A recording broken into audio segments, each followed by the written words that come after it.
থমকে আছে পাহাড়ি ক্ষুদ্র নৃগোষ্ঠী শিশু শিক্ষার্থীদের মাতৃভাষায় শিক্ষা। প্রশিক্ষিত শিক্ষক না থাকা ও ক্লাস রুটিনে অন্তর্ভুক্ত না করায় পুরোপুরি সুফল পাচ্ছে না চাকমা, মারমা ও ত্রিপুরা শিশুরা। পার্বত্য চট্টগ্রামের ক্ষুদ্র নৃগোষ্ঠীর মাতৃভাষার শিক্ষা পরিস্থিতি জানিয়েছেন খাগড়াছড়ি প্রতিনিধি আবু দাউদ। বিস্তারিত থাকছে ডেস্ক রিপোর্টে।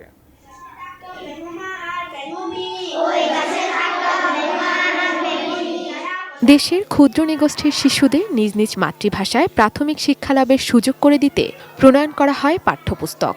2017 সালে প্রাক প্রাথমিক এবং পর্যায়ক্রমে তৃতীয় শ্রেণী পর্যন্ত চাকমা, মারমা ও ত্রিপুরা এবং সমতলের সাদ্রি ও গারো শিশুরা তাদের ভাষায় বই পেয়েছে, কিন্তু তা পড়তে পারছে না শিশুরা।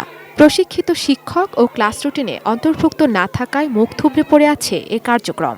বই পেয়েছি কিন্তু পড়তে পারি না। আমি ত্রিপুরা ভাষার বই পড়তে চাই।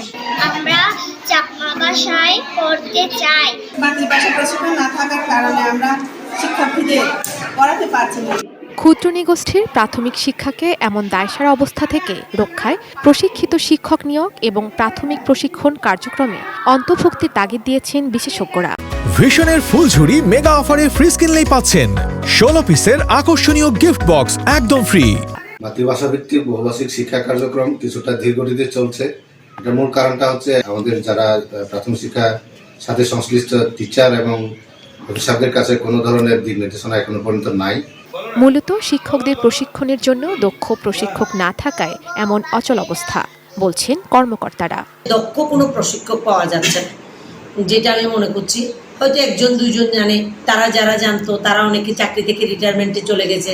যেভাবে শিক্ষা হয়তো ওইভাবে প্রশিক্ষণ শিক্ষকদেরকে আমরা এখনো দিতে পারি নাই। প্রশিক্ষণের ম্যানুয়াল তৈরি হচ্ছে, আমরা অধিদপ্তরে এই বিষয়ে আলোচনা করেছি, অবহিত করেছি, শীঘ্রই প্রশিক্ষণ হবে। রক্ষা পাক এবং সমুজ্জ্বল হোক সকল জাতিগোষ্ঠীর ভাষা ও বর্ণমালা। Ishrat lima, desk report, ATN news.